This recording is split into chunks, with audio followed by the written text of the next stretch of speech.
નમસ્કાર, આપ જોઈ રહ્યા છો નેશન પ્લસ ન્યૂઝ. હું છું હિરલ આપની સાથે. છોટાઉદેપુર જિલ્લામાં કાળઝાળ ઉનાળાની વચ્ચે વન્ય પ્રાણીઓ માટે વન વિભાગ દ્વારા ખાસ પાણીની વ્યવસ્થા કરવામાં આવી છે.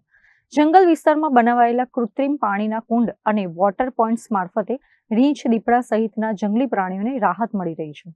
ઉનાળાની તીવ્ર ગરમીમાં પ્રાણીઓ તરસ્યા ન રહે તે માટે વન વિભાગ સતત પાણી ભરાવવાની કામગીરી કરી રહ્યું છે. છોટાઉદેપુર જિલ્લામાં ઉનાળાની ગરમીનો પ્રકોપ દિવસે ને દિવસે વધી રહ્યો છે. તાપમાનમાં વધારો થતા જંગલ વિસ્તારમાં રહેલા વન્ય પ્રાણીઓ માટે પાણીનો પ્રશ્ન ઊભો થાય છે.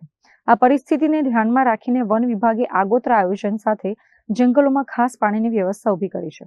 જિલ્લાના વિવિધ જંગલ વિસ્તારમાં કૃત્રિમ પાણીના કુંડ, સિમેન્ટના તળાવ અને વોટર પોઈન્ટ્સ તૈયાર કરવામાં આવે છે. તો વળી ટેન્કર મારફતે આ પાણીના સ્ત્રોતોમાં નિયમિત પાણી ભરવામાં આવી રહ્યું છે, જેથી જંગલમાં પ્રાણીઓને તરસથી બચાવી શકે. વન વિભાગના આ પ્રયાસથી ઉનાળાના કપરા સમયમાં વન્યજીવોને મોટી રાહત મળી રહી છે.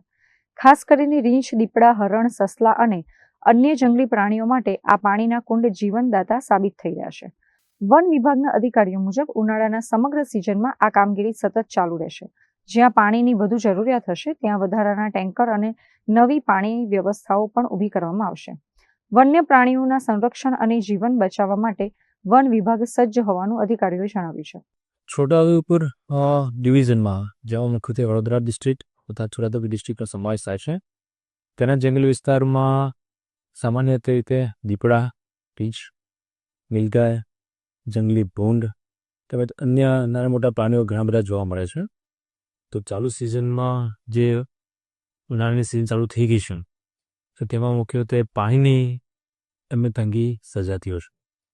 તો આ સિઝનમાં તેઓ માટે પૂરતું પાણી મળી રહે તે માટે છોટાઉદેપુર વન વિભાગના દરેક રેન્જના સ્ટાફ જે રેન્જમાં આપણને વાઇલ્ડલાઇફ સારી સંખ્યામાં જોવા મળે છે, જ્યાં વાઇલ્ડલાઇફ મોટી સંખ્યામાં રહે છે, તે વિસ્તારના જંગલમાં પાણીના નવા કુંડી બનાવી, હયાત જે પાણીની કુંડીઓ હોય તેમાં પાણી ભરવા, જેથી તમામ વાઇલ્ડલાઇફને સારા પ્રમાણમાં પાણી મળી રહે.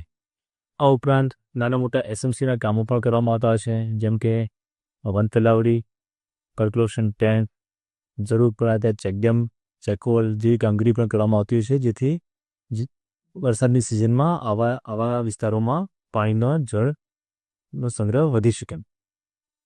આ મુજબ ફેબ્રુઆરી સામાન્ય રીતે જાન્યુઆરી મહિનાથી છે.